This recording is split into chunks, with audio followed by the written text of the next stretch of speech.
All right. Hello, friends, and welcome to Gamers Gab, the podcast by gamers for gamers. We're starting this series by deep diving into a behind the scenes look at content creation, allowing content creators featured on the podcast to be open, honest, and blunt about their personal process and journey to where they are today. For those who are new to my channel, my name is Artsy over at the Artsy Gamer on YouTube, and joining me on this maiden voyage for Gamers Gab is Mike from Nerd Squad, an IRL friend and expatriate also residing in South Korea. The topic, race and content creation. Lighthearted stuff. So, Yeah. I know. So, hi, Mike. How are you? What is up? How are you doing, Artsy?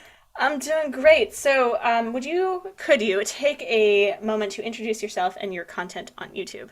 Yes, I would love to. What is up, everybody? My name is Mike or MiKoles. I live in South Korea as an expat, and I'm a YouTuber of about 6 years now. Of a YouTube channel formerly known as MiKoles, currently known as MiKoles Nerd Squad. Reason being is because although I love talking about Korea, I love uploading stuff about Korea and what's happening in the country, I decided to just make a switch. And it's time. It was time to make a good switch and talk about some more content and do fun things on a new channel. So, but yeah, come on over, say what's up, check me out. So, speaking of Nerd Squad, you mentioned that you were originally MiKoles, Hmm. and you had a recent transition within the last couple of months, I said, from Hmm. talking about living in South Korea and being a black expat to transitioning to animation and anime. So, Hmm. what led to that decision to have your channel move to your love of anime and animation from the discussions of systemic racism and racial perceptions in Korea? Well, yeah, I would love to answer that. And so, one of the big reasons why I made that switch is I got here in 2014, still here somehow. And I started the channel. Man, time flies. Started the Oh, I channel. know. All It's been right. 5 years. It's crazy. Yeah, and you just get so comfortable. You're like, I want to Hmm. leave. Hmm. No, I'm okay. Yep. Yep. Um, and yeah, it's like I started the channel not really knowing what to do, and I had a lot of YouTube friends around me. Like, I don't even know how I got around YouTube people, but then I ended up gaining more YouTube friends and everything. And their content was about Korea. They talked about Korea all the time, Korea this, Korea that. And so I naturally, me not knowing which channel content I wanted to upload, because I've always been into martial arts. I've always been into like fight choreography and that animation. That's kind of who I am at my core. And so I was going to do that, but I didn't know where to start, how to start, and everything. And then I kind of got influenced by all these friends around me. And they were like, yeah, you got to choose a topic. You got to choose some kind of content, some kind of focus. So I was like, all right, cool. So I chose Korea because they were doing Korea. And over time, I did videos here and there in the sense of like not knowing exactly what content I wanted to hit it on, just because I have so many ideas that it can be kind of hard to just say like I'm going to do this video, these type of videos only. And then I would say probably around 2019, 2020. A lot of civil unrest has been happening in the US, especially around 2020, right? It's been nuts. It's been nuts, right? And Hmm. so as an expat, a black expat living in the US or living or from the US living in Korea, and just kind of seeing everything that's happening, it's I kind of wanted to speak out a little bit more. I kind of wanted to share my own thoughts and just kind of looking at how things here. I'm very happy here. I'm very safe here. And then looking at things in the U.S., you kind of get very Hmm. frustrated, right? You get very frustrated. You get very angry because it's our country, right? Naturally, we're going to feel that way. And so I decided to upload more content about that. But one of the main reasons why I switched, though, to truly answer your question that you asked me like 5 minutes ago, to truly answer your question, I think one of the big reasons why I switched is just because after doing like the same kind of content for, I would say, like 5 to 6 years, I just felt that it was time for a change. I was running out of things, honestly, running out of things to talk about. Hmm. More specifically, like right now, I'm 35, just turned 35. And a lot of the people who are interested in my channel, they're coming. People who are interested in South Korea are typically interested in people interested in K-pop, interested in Korean dramas, Korean culture, which is cool, but just mostly like the whole Hallyu culture, right? Hmm. For me, I'm not really into K-pop as much as I used to. I'm not really into Korean dramas. I'll watch them every now and then, but I'm not into it enough to have like a bunch of young people can be like, "Hey, are you an army? You part of the army? Are you a BTS fan?" And I'm like, "Nah, I'm not." So, so at that point, it was like, I think I'm done. But then I made a transition over to like nerd stuff, like anime, and it's like, isn't that just as bad? But I think also my take on it is, I might do a video like here and there in my studio, but like I want to go and like do kind of crazy content, like dress up as SpiderMan and run through a city again. Like I've done it once. I did it in Seoul. I want to do it again. I want to definitely do some videos like how certain characters do things in anime. Like I want to see if it's doable in real life. Like stuff like that. It's just like really fun, kind of scientific stuff, kind of like exploring, these things, and that will really kind of get the audience into the videos. And so, to make a long story short, I want it to actually grow in a different way. For So sure. that's why I switched. For sure. Did you actually, if I recall, I think you dressed up as Spider-Man during Comic-Con Seoul.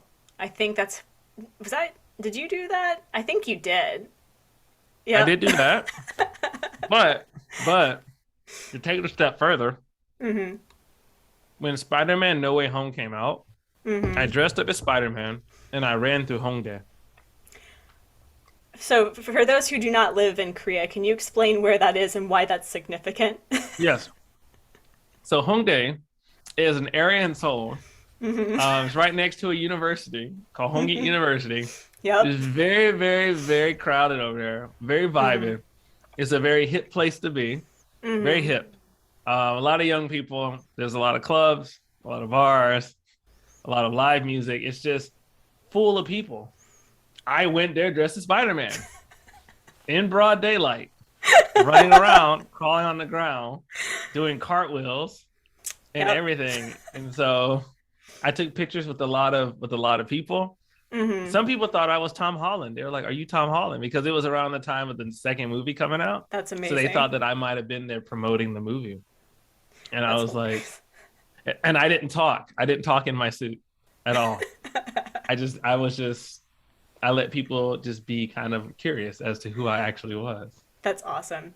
So, in going back to moving your creative focus in a new direction, and you had mentioned that in 2020, and even just in the last, let's see, you said you were YouTubing for like half a decade at this point, and that's also Yeah. during the time of major discussions in systemic racism in the United States because of the Trump administration. And so part of my question, and I hope this isn't, I'm going to ask this to a lot of content creators in various topics, but was there an instance where you felt pigeonholed by having to discuss race because, you were a Black expat in Korea, that you are a voice that's not often referenced as part of the expat narrative of being a person of color and also as being a content creator? And so, although it's always really important to have a variety of passions, and being passionate about racial equality is, I should hope, everybody's goal. But Right. was that something that was that a personal choice, and that you felt like you wanted to expand on more topics than just systemic racism or racial perceptions? See, with actually speaking out about, systemic racism and things like that, it's very tricky because it was a decision that I consciously had to think about, because if you look at the videos previous to some of the ones that I did that talked about racism, being Black in Korea, and how I felt safe in Korea, because it was always comparing it to America, whether I said America or I didn't say America. I consciously made those decisions because I felt that as someone with the following, that I should speak out.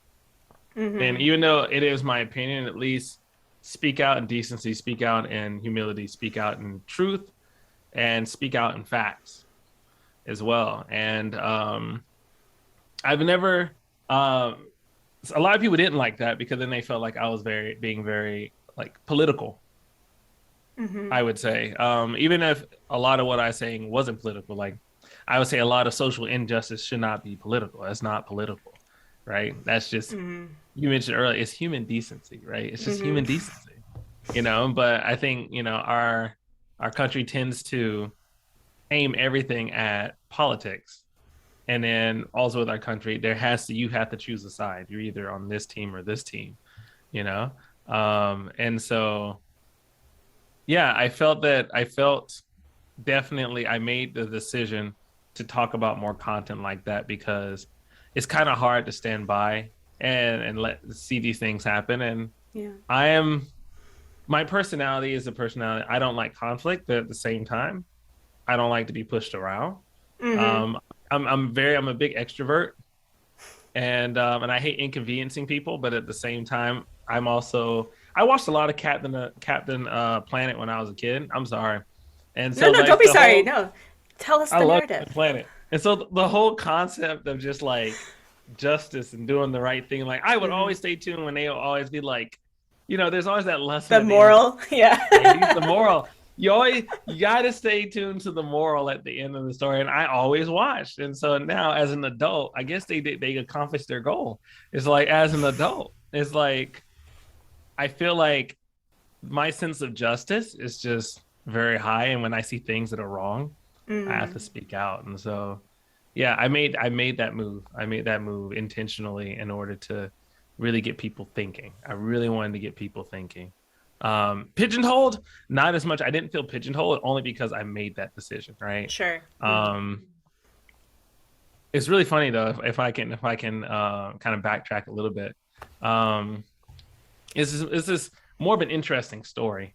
I was contacted a while back by it was around like the same time that we talked about. It was like 2020 Black Lives Matter riots and and Mm. everything, right? I think this is around the time of like the CNN Center getting jacked up, right? So I think that was like this had to be like at least April, May-ish 2020, right?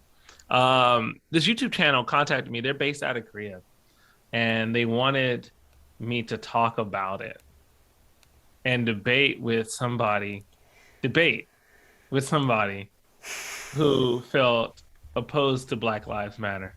And again, this goes back to it being political because Black Lives Matter, I mean, and this is a whole nother discussion. So I'll just keep this one short instead of Mm-hmm. kind of dragging it on. But, some people feel that Black Lives Matter is a whole conspiracy and it's a whole group of, trying to whatever, right? And then some Mm-hmm. people are just like, no, it's just a statement of saying that, Black people's lives matter. If you believe everybody's life matter, Black lives are included in that, right? Mm-hmm. Sure. They wanted me to debate with another guy who felt that Black Lives Matter was some terrorist organization and da da da da. And this guy wore like an Anubis mask as well. So yeah, he didn't show his face at all. He didn't show his face at all. He wore an Anubis mask and his whole channel is based on that. And so they asked me if I wanted to debate him as a fellow YouTuber in Korea, and I was just like, no. I was like, no. Like as much as I feel it's my right to speak out, there's no point in debating anybody because at that point they already kind of made up their mind Mm-hmm. as to how they felt about the whole issue, about how they feel about systemic racism, how they feel about all these different things. There's no Mm-hmm. point in debating in those terms. So I thought that was just a very you brought that kind of up in my mind and it made me Sure. remember that even happened. That was a thing. I pushed that on and said somebody else can do it instead, and they had somebody else do it. But I feel like that's just one of those videos. Like it's for Korean audiences too, and I was like, this is Yeah, stupid. it to me, I will fully admit that my introduction to racial scholarship is still in its early stages, as it should be, because scholarship is just a lifelong goal. Right. Yeah. I started reading Ijoma Oluo, So You Want to Talk About Race. And the reason Mm-hmm. why I had asked about pigeonholing is the fact that she had mentioned in her book, which is fantastic and is made for everybody. I mean, literally everybody to Mm-hmm. talk about race and start this conversation. It's like, you know, she's really good at talking about race, but that's not what she wants to be known for. She wants to write mystery novels. And so, one thing, and I guess this would be a great transition into and also including what you were saying, is that we're not here for this interview to solve racism in content creation because Right. you're one voice and one perception and one narrative, and also there's Hmm. so like racism has like all of its little like needly fingers and all these different pots, and there's just one person's needs are not the same.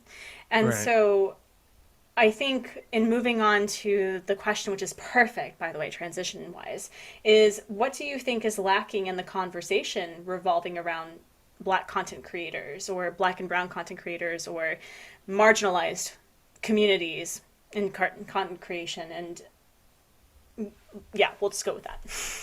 Yeah. It's an ongoing conversation. It's an Mm-hmm. ongoing conversation. I'm glad one thing that's not missing, or I would say one thing that's becoming less missing, that's being seen more, appearing more, is that people are realizing that a lot of voices are missing Mm-hmm. from a conversation, right? And I feel, and I'm trying to think with YouTube, because a lot of my experience is just with YouTube and how I remember it was about a year ago. YouTube did some kind of workshops and things like that, and it was all featuring people of color, Mm-hmm. and I thought that was an amazing first few steps for YouTube to really kind of recognize that more voices are needed. There needs to be more cooks in the kitchen in Mm-hmm. this sense, right? And those cooks are people of color. And I feel that as we continue to kind of like grow as I would say a world, but in particular, just looking at America, like as we continue to grow as a society, right? Think about just how far we've come, and we've come a long way. We've come a long, long, long way, but we have a long way to go too. And I think just continuing these companies, like thinking about YouTube, thinking about Twitch, Mm-hmm. and I won't comment too much on Twitch just because like YouTube, I'm pretty strong with Twitch. I think they need to grow a lot. But I, yeah, but these companies taking the time to realize that these things matter. Mm. These voices matter. Representation matters. Um, but just really just to kind of hear these people and it's obvious, when people are just saying things to say things, then you can kind of just kind of let that go to the side. But then when there's people who like people of color who are just saying, "Hey, we feel that you're a great platform, but you're missing this, or you're missing that, or this community is not being heard," and for them to kind of be open and be willing to listen to these voices, especially when their voices of value, right? When their Mm-hmm. voice is value, and when someone's speaking value, really listen to them and really earnestly want to take in their input and then make the platform better, Yeah. and I'm glad YouTube is starting those steps. I think Twitch can learn a good amount from these Mm-hmm. from YouTube in this sense. So, I'm actually not as verse in what YouTube is doing right, only in what Twitch is doing wrong. So, Yeah. because no, I think because I remember you had asked me like, why aren't you on Twitch? And I said because of the filtering system with the tagging, and Hmm. how that is usually it's unfortunately been used for targeting Hmm. specific content creators for hate raids and hate bots. And we're not really Hmm. going to get into hate bots and hate raids specifically because, you had mentioned before this interview that that's not something that you've really had any Right. like personal experience with. But I am really curious based on your interpretation of like what is YouTube doing well in supporting, Black and Brown content creators specifically, and queer content creators if we want Hmm. to include more marginalized communities. Yeah. I would say in my knowledge Mm-hmm. of YouTube, which Mm-hmm. can be limited at times. Sure, sure. Especially living in Korea, I see a lot of Korean YouTube Yeah. and stuff, but that's another story in itself. But I Mm-hmm. would say as a whole, the bigger YouTube, right? I would say um things that I've noticed, like you look at just the creators that they involve, that have such a huge following that may be from different walks of life, Mm-hmm. right? How they promote creators such as what's his name? Something Charles. He's a makeup guru who is a I part of the think I know who you're talking about. right. Yeah, Yeah, I he's think I he's know who you're talking about. he's big, right? And He has so like makeup 25 guru. million subscribers, doesn't Yes, he? it's giant, giant. Yeah. Okay. Yeah, I think I know who you're Um, talking about. Part of the LGBTQ community, right? Mm-hmm. You have many other Black creators who are also big. I think about Lily Singh, who Mm-hmm. is Indian Canadian, I believe, Yeah, I and she's love Lily amazing. Singh. Yeah, Oh, I'm such a she's fan, amazing. Yeah. such a fan.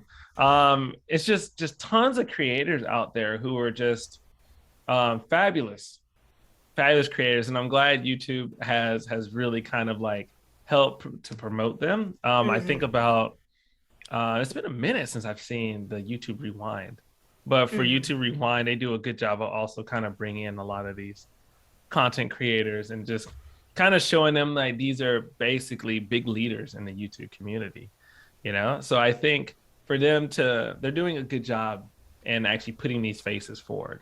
And so I'm sure I also know YouTube has things for it to work on as well. But I mean, a Mm-hmm. lot of things do. But I also know that they're doing a good job showing these people of color. Mm-hmm.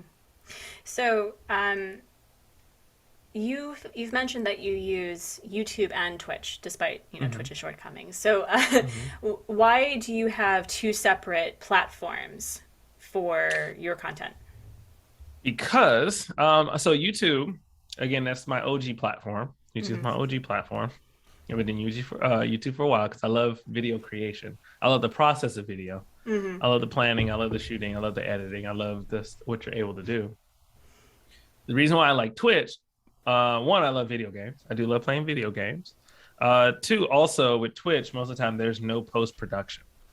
Just whatever you shoot during that time, Mm-hmm. you play, you talk, then you're done. So I mean, which it's the same thing as like YouTube, right? When you go live on YouTube, it's the same, right? There's no editing. It's just you kind of play, you interact, you're with people, you're in the moment, and then as soon as you hit end, then it's over. And there's no post production right now. You probably work on a thumbnail, but other Mm-hmm. than that, there's no post production work at all. So that I feel is very stress relieving in a sense, especially when you're so used to doing tons of videos. Mm-hmm. Um, but then also I think Twitch's live stream setup, like Twitch is made for live streaming. Yeah. And I think you see a lot of monetary benefits for Mm-hmm. for streaming on Twitch versus on YouTube. They're not quite they have live, but it's not truly made for live streaming. And Mm-hmm. so it has its benefits, but it's still not quite the same. So Mm-hmm. Okay. Um, and I know that the topic of hate bots and hate rates really don't apply to you specifically as a content creator, but mhm. I'm really curious about. You've mentioned that in living in Korea, the level of safety is so different So different. as being a black So different. person. And even on a live stream today, someone had asked me. There's this joke about which Korea Artsy lives in because one of my streamer friends is like, I don't remember if Artsy lives in North Korea or South Korea, but she lives in one of the Koreas. I'm like, bold of you to assume that North Korea has internet. But anyway, so Yeah, yeah. right. So, in what I'm really curious about is because you have a level of safety that is often not experienced and felt in many parts of the United States and many parts of the world. Do Right. you feel like you have is there is the content that you have created based solely on the fact that you feel safe to do so in Korea? I would say not a majority of the content. There are videos here and there Mm-hmm. that I've done. And I'm trying to think back to a few of the ones I shot. I did an interview with a friend, and it was all about just feeling safe in South Korea as a black man. Mm-hmm. And I mean, we definitely feel safe. We don't ever, walk down the street. It could be 12 o'clock at night, perfectly safe, Mm-hmm. perfectly safe. You might run to a drunk middle-aged man here and there, But like overall, like you never worry about getting shot. You never worry about being abducted. You never worry about like any of those crazy things. Police officers, not being afraid of the police officers in this country. Not being afraid of the police. If anything, you're just like it's the police. Yeah, Like where are the laughing police? at police. Where are they? I know. It's just like a bunch of 23-year-olds just kind of like in their cop car and They're so they have cute. to do their duty. Their like military time duty for cop time. But like yeah, I honestly do feel that, not a lot of my content, but there is some content where it's just like, I feel safe that I can do that in Korea. And I feel safe that I can talk about that in Korea.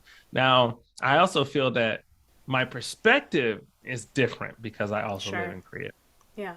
And I think, Artsy, where are you from in the States? I'm from the Washington, D.C. area, Northern Virginia. Oh, okay. So you're East Coast too. Okay. Okay. So I'm from North Carolina, Georgia. So we're wow. Yeah, oh wow. We're yeah. No, I get you. Yeah. So and just like thinking about that, it's just like God, where was I thinking? Hold on, it's coming back. It's coming back. It's okay. It's coming back. Take your time. It's okay. What was the last thing I said? You were talking about that you had a different perspective living outside of the United States and being from the East Coast. That's it. Yeah, and I feel that like being outside of the US, when you're so close to something, you're gonna have a certain perspective. Like obviously, if I'm this close to my hand, then all I see is just like palm and a few lines. But if I back up, I can see the entire hand. Or like if you're looking at a parade, if you're down there on the ground, then you can see just like those few people. If you go up on a building, you can see like the entire parade, right? Yeah. And so I feel like it's the same with being in the States. I see America one way because I'm interacting in the States. I'm interacting with the people. The news is given to me. I mean, I get the same news as being in the States and out the States. But when you're outside of America, you have something to compare it to. And then as expats, pre-COVID, we're traveling. So then we have other places to compare the States to as well. And so when you finally get the chance to kind of compare America, then you start to get different then you really start to be like, I really appreciate this about America. Or you're like, this really sucks in the States because it's so much easier here. Right? Healthcare. Healthcare. Internet. Get her, go to the doctor, only pay like $10. Yeah, you're right. Things like that, right? It's just like, I know if I need to go to the doctor and get checked on, why not? They'll be like, I'm sorry, your insurance doesn't cover this. I'm like, oh, dang. How much does that cost? $50. Like $27. $20. I'm like, okay. Oh my gosh. And I think what I also really appreciate, and I've seen it in your comment section, is that you have inspired a lot of Black and brown people, especially in the United States, to go outside of the United States, because that's often, I mean, we have to be real, like traveling outside of the country is a privilege. A lot of people can't afford, they don't have passports.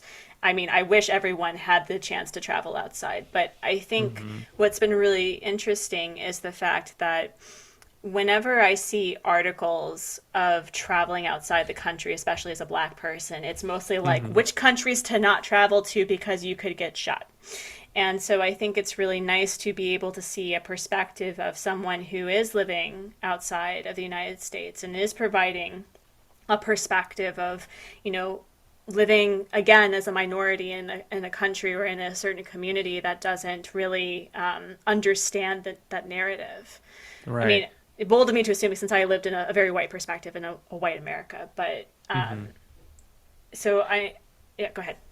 I will also add on, because you'll probably also have those people out there who are like, yeah, but Korea has its own problems too. It's like, Korea's this too. Which, I will be the first to admit, yeah, I've also ran into some issues in Korea. So like, I mean, they haven't been big issues, but but there's still things like I've ridden home my bicycle before from Oregon. This is just a dumb story, but I've ridden home my bicycle before and got all the way home and get off my bike, park my bike, and I get scared by this Korean guy who's kind of running after me.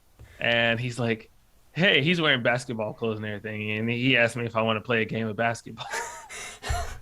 I was like, Bro, I'm riding a bicycle with I had on my handlebars a bag or a box of chicken, fried chicken, and he handed it all to me just to ask me if so I had to throw that in just to ask me if I want to play basketball. Which no, that's okay. If you call me on a different day, maybe. But like I'm like, you assume that I like to play basketball just because I'm Both a of you. little sucker. Yeah. So Is I mean, that things like that are hilarious. But then I also had times where like, where people have said like, I was on a subway once and I was just talking with some Korean Americans and they were just like this older lady was just like I don't know, and she may also have had been on the spectrum, or she may have, had her own issues that she needed to deal with. But she just was like, uh, what did she say? She was like, "You need to be speaking." Cause we were speaking English. She's like, "You need to be speaking Korean. You're in Korea. Why are you speaking English?" Da, da, da, da, da. And I know part of that was aimed mostly at the mm, other Koreans who sure. was speaking, right? Hmm. Part of that I've also had aimed at me because I should be speaking Korean because I'm not in America. I'm in Korea now, and so it's kind of, which sounds very familiar, in the US, I need to be speaking American. So to hear it in Korea, American. in a monoculture country, it's kind of Hmm. like, it's, I get it to a very small degree, but because I also would say you should learn Korean to survive here. But at the same time, to outrule someone else's language when they're speaking it among themselves, because they should be speaking yours, I find ridiculous.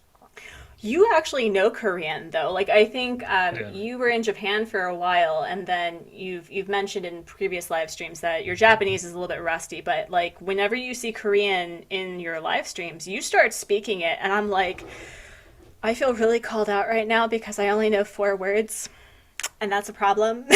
So I I guess like that's something that I don't think is often talked about is incorporating multiple languages and cultures and perspectives into content creation, which is often not, unfortunately, when the content creator is white, that's not even really considered. But I feel that those who are, you know, black or even on the spectrum, as you said, disabled, queer, it's like there's so many languages that are incorporated in their content creation, and I find Hmm. that to be, I mean, it almost feels like a survival mechanism of being able to speak multiple languages within your live stream.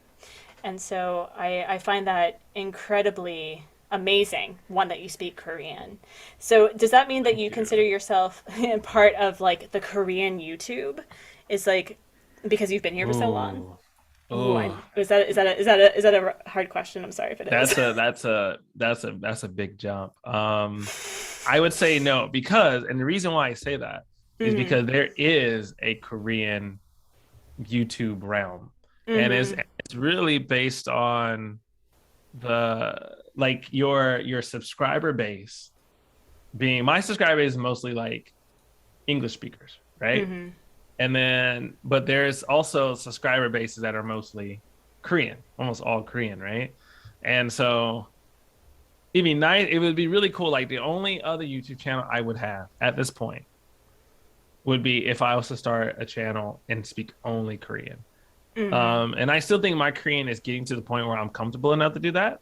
It took me a while to even get like that. And I even think now some things I say are still unnatural. I can still talk. I can stick with my guns and use like the language that I know that is correct. Mm-hmm. But when I start taking risks, then I know that I'll start saying things that are unnatural. So that's why I was Mm-hmm. talking to a friend last night, and I'm looking at going much, much, much deeper in my YouTube, and even going and doing media, like being in like dramas and stuff. Like I decided I might go ahead and take that step, but I can talk to you about that later. It's a big move that I'm looking at making very That's soon. really exciting. Yeah, I'm very excited. I'm very excited. Of course, I may have to stop doing a couple of big things, but then to take on some of these other stuff. Multiple projects. Yep. Yeah. And so that's the plan. But yeah, I don't consider myself part of the YouTube Korea world because it actually is a world. It actually Mm-hmm. is a thing. And there's you'd be surprised.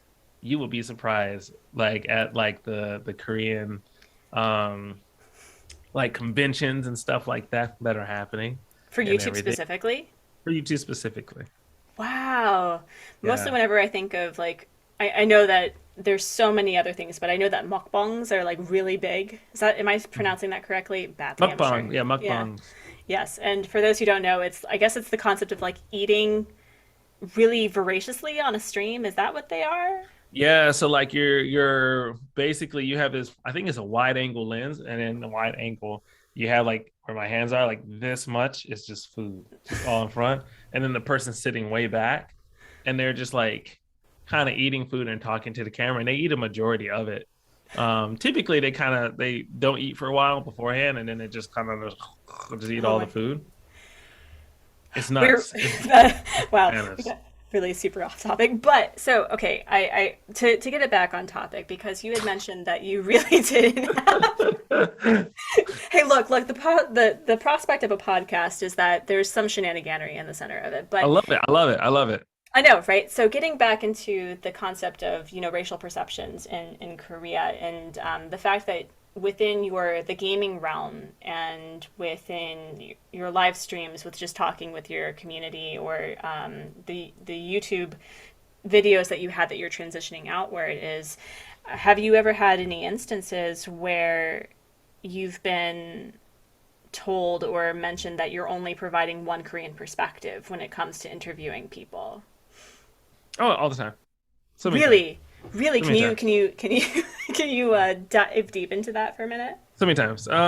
Yeah. So like for example, I did a video about, it was maybe a little bit more than a year ago, and it was based on the shooting of Jacob Blake. And I had a friend of mine who's Korean. She watched the video, and I kind of just filled her in with just facts about what happened. And of course, depending on who's watching this and they hear me say facts, then they'll be like, well, that's depending on where you got your information. Anyway, so I just filled her up in on what happened and everything. And then a lot of people, especially it was a lot of Americans, saw the video and then they posted, because the video started, I'm not gonna say it was trending, but it started picking up views, but it was picking up views in the wrong way. Like I think the like to dislike ratio might have been like 75% likes.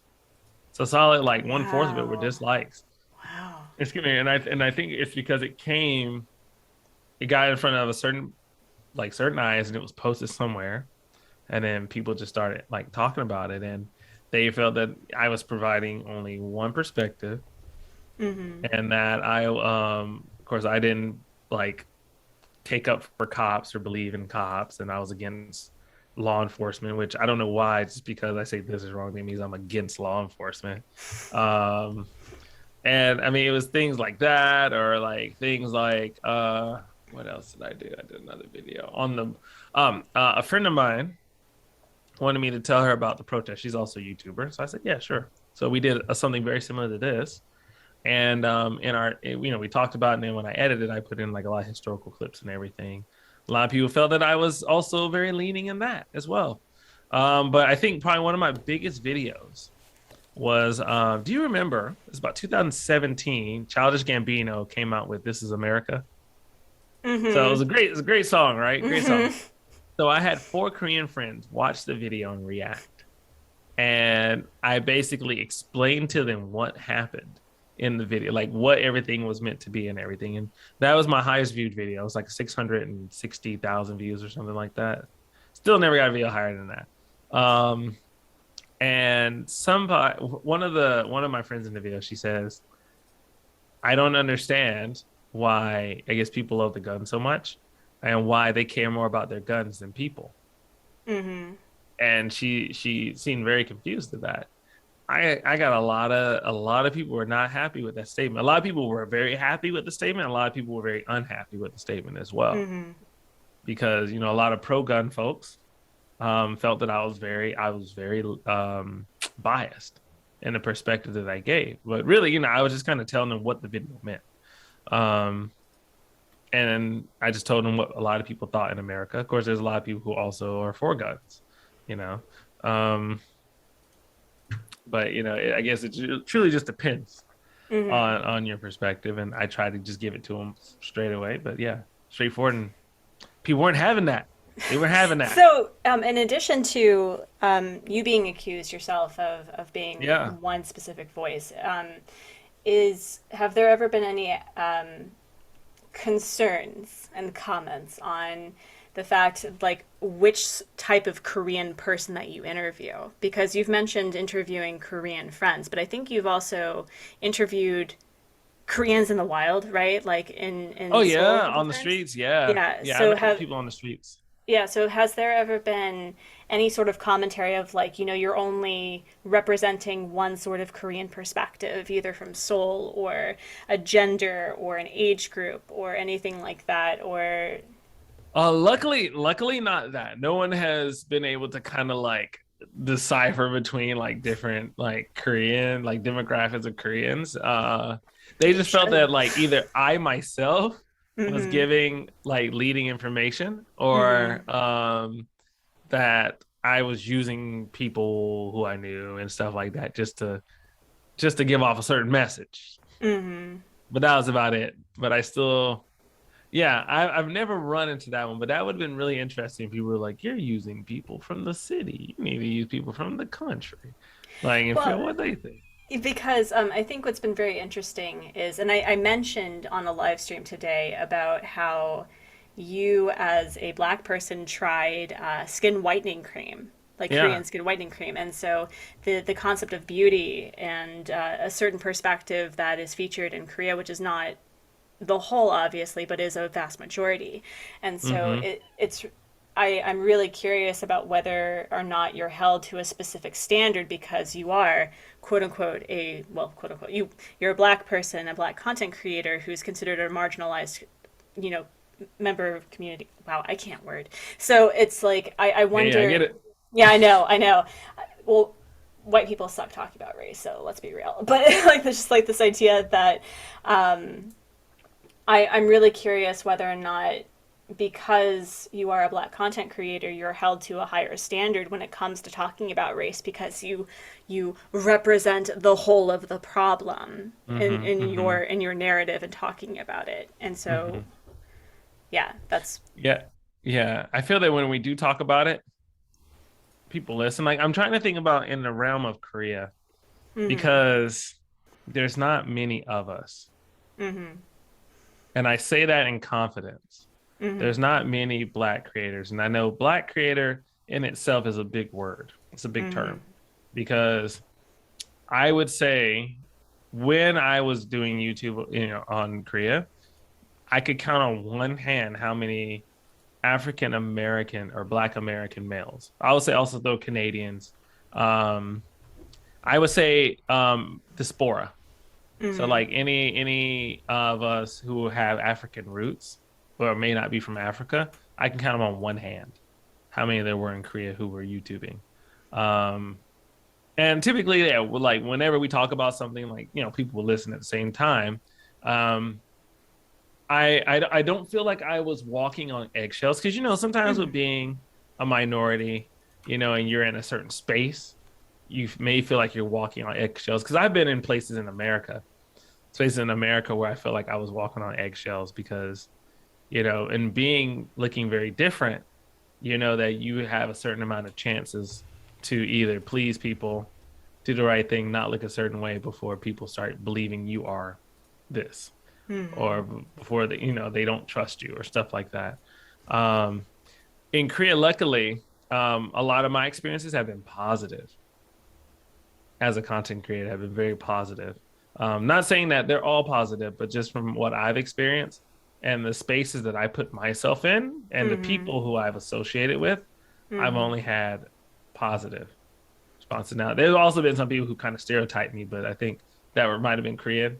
But I think that's just also just a part of that's just the name of the game. And when you're in Korea, sometimes you just get stereotyped and you're kind of like, wait a minute, no, you know, like I'm Mm-hmm. not this way or I'm not about this. And then they'll be like, oh, okay, I'm sorry. He's like, it's okay. 괜찮아요. Is there a certain level of because we should probably start wrapping up here because I'll just talk to you about this for hours. Just is It's an there interesting topic. It's interesting. it is an It's an interesting interesting topic. topic. Yeah. Yeah, and if people want to hear more about content creation in Korea, I would love to have you come back, and Yeah. more focus on gaming maybe. But and now I lost my thought. Oh dear. Oh, so in going back to the conversation about things that you have to consider, Mm-hmm. is there a level of emotional and cognitive energy that's outputted as a content creator and also being a black person because you've mentioned that it seems that there's a lot more gears having to rotate when it comes to navigating stereotypes in Korea and navigating how you how what you put out there Yeah. and Yeah. I would say one thing that I've noticed when I was coming out with certain content that was very focused on race is mm, that it can at times feel very draining, only because when you typically do very lighthearted stuff or you do very positive stuff, then it mm, feels you feel very positive naturally, right? But when you do things that are like, I did a video on what was it? So it was like the Black Lives Matter stuff, right? And then like kind of like you look at these video clips over and over again of like, just things getting burned down. You look at race riots from the 60s, German shepherds attacking black folks then. You look at and then you kind of like you talk about it and you might give your opinion, which might not be positive, because you don't like some things that are happening. It does take a toll on you. And so just as a content creator, like it's like you got to really be ready for that. mm-hmm. Me myself, I can do it, but only in doses, Yeah. just because I'm typically a very positive person. I'm very lighthearted. I like my channel to be just a very happy, safe place, for people. But when it came to like that stuff, I feel like I had to say something, right? But Mm-hmm. I don't think it's very sustainable to do it all the time because then Mm-hmm. I feel that then you just kind of go blue in the face. You just get really tired Mm-hmm. and stuff like that. And I think it's just I think choosing your battles. It's all about choosing your battles, choosing when to fight Mm-hmm. and knowing what's the goal and if you're going to win that fight. Mm-hmm. So, So without this is a very big question that incorporates an opinion, but it probably sounds like I'm asking for like a general overall question. But go for it. Go for it. without tokenizing Black content creators, Hmm. how is it that, especially in the realm of gaming and especially in the realm of art and animation and anime, which is often a narrative that's not featured, is how I don't know how to like Yeah. I don't know how to formulate this question. Mostly just the idea of, how is it best, especially in the realm of content creation, to really support a voice that like adding them to the conversation, right? So Mm. is it really just as simple as just letting them live their truth on YouTube or Twitch and just supporting and celebrating what they promote? Is it like having them on a podcast about talking about race and content creation? Yeah. What Yeah. would you like to I, see more of in that regard? okay. I think it depends on the perspective you're coming from and your role. Mm-hmm. So I feel that like if you're coming as a not a customer, as someone who's coming to take it, so like a viewer, a Mm-hmm. subscriber, you're coming as that type of person, then I think, depending on who you're listening to, just be open-minded, be willing to listen. And it's not that you always need to agree. I think that's just with a lot of things in life. You don't always Mm-hmm. have to agree with whatever somebody is saying. But I think for you to be open Mm-hmm. to hearing what they have to say gives you the chance to make a positive change and for Mm-hmm. them to help also make that positive change. Because before you really can be understood, you have to understand.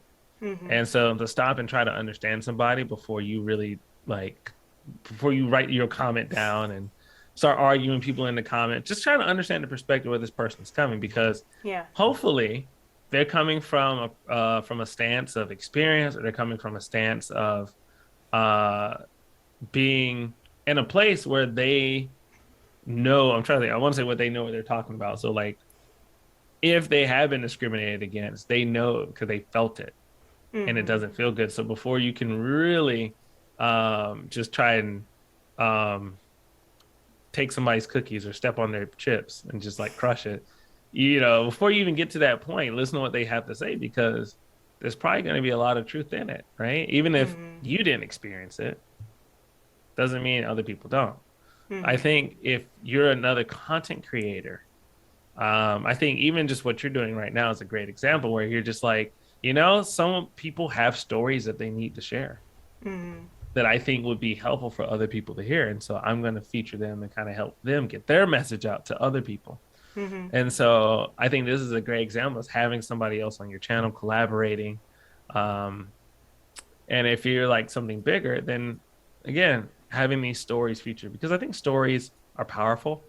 Mm-hmm. I think a lot of people go through experiences, and then when they meet other people who have similar experiences, it either helps empower them or it helps validate them, Mm-hmm. right? Whereas like I'm not the only one who went through this, and it's nice to know that this other person also feels this. And so I feel that the biggest things: listen to people, be open to change, be open to have a conversation. And Mm-hmm. if either someone has a story to share, then be open to them sharing their story, because they could make positive change in somebody else's life who needs to hear that story. Yeah, that's well. I mean, I don't think you play Animal Crossing New Horizons, or did I you ever did you play Animal Crossing at any point? No, I never played Animal Crossing. I'm too busy playing stuff with zombies. Of course you are. My nemesis. No, so one of the big things that I love mostly about Animal Crossing New Horizons and the history with Animal Crossing is that you didn't get to pick your skin color or even your gender. That was kind of just like given Oh to you. wow. I know up until Animal Crossing New Horizons, where they have, I think, up to 8 different skin colors, and they've been Yeah. incorporating different hair textures. And it's been really Yeah. fascinating to hear Oh that wow. representation with skin color and hair is so amazing because finally that's a validation for a lot of people to be represented in games. And Yeah. we didn't really get to that today, but I'm really curious if that's something that you're going to feature in Nerd Squad is, representation mattering in gaming, and maybe is that a goal that you have at any point? Do zombies have to, like, is there something about confronting in zombie games with race? Something I wanted to get to, and this video was meant for a joke, so just know that in It's fair. time. Okay. Mm-hmm. But it was going to be like the most racist looking characters in anime history, and so like, which I thought, and I thought it'd be a funny Mm-hmm. video, but like serious but funny. But like, Mm-hmm. No, have you I ever get it. watched Dragon Ball? Like Yep. Dragon Ball. Mm-hmm. So the character in Dragon Ball Z, his name is Mr. Popo, He's and the Mr. Popo, big like literal black guy that has the red mouth, right? Which is yeah. a oh my gosh, yes. And so like I really wanted to just have him in the video. And there's characters throughout anime where they're just so stereotypical. Um but it makes sense also just because East Asia, they have such a limited well, I say this, but it's 2021. I Mm-hmm. was gonna say they have a very limited perspective and understanding of diversity. It's Mm-hmm. growing, but I also feel like sometimes they intentionally limit their chances to be able to engage in diversity when Mm-hmm. the diversity is there. They just don't. They Mm-hmm. just don't. So I wanted to do a video on that. But yeah, I think, yeah, your idea is great too. Oh, you're welcome. You're absolutely welcome to take it. So Thank I think we're going to be wrapping up here. So I think I guess what podcasters do is, if you can just let everyone know where we can find you and Nerd Squad, and what you. to Yes. expect on the new era of Nerd Squad's channel. Yes. All right. So I'm gonna start from the bottom to the top. So If you're on Twitch, you can find me at MiKole86, MiKole 86. If you're on YouTube, then you can find me at MiKoles Nerd Squad. And things that you can expect, I would say, in the next, because life's busy, in the next few months is, I'm trying to go interview some Korean folks and ask them some anime questions. So do like a street quiz for money. I really want to do some fight scenes on my channel as well as some short skits, some short sketches that are supposed to be funny. I really kind of want to get into the front of the camera and do more acting and stuff like that, and some more action stuff. So I really, like I said, I really want to have fun. Things that I could never really do with the Korean channel, I really want to do it with this one. And what games do you typically play on Twitch? Because I've been trying to catch you live, sir, by the way. Really? Yeah, yes. I haven't. The reason why I haven't been playing is because I was having some issues because I play on my PlayStation. Oh. And I don't have a PC. I have a Mac.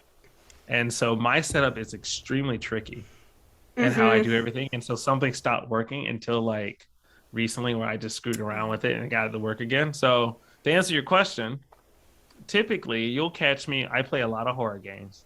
So I'm either Back 4 Blood. I wouldn't call horror. That's like a co-op zombie shooter. But Resident Evil was a thing of mine. So I played Resident Evil 8. I would play 7, but I beat 7 way too many times. Resident Evil 2. I love playing Resident Evil 2. I'll probably go back to playing Resident Evil 2 at some point soon. Resident Evil 1, I want to go back and beat.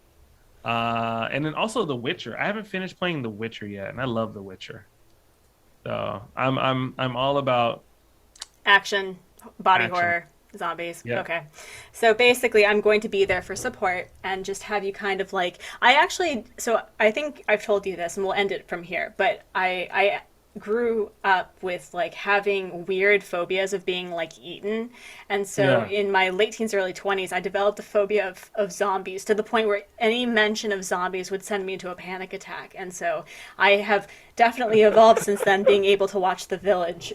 But so friends, just to clarify, all of Mike's information will be in the description below. And if you like zombies, if you like anime, if you just like fun shenaniganery, be sure to support this lovely human being over here. And we'll catch you next time, same channel. So we'll catch you then.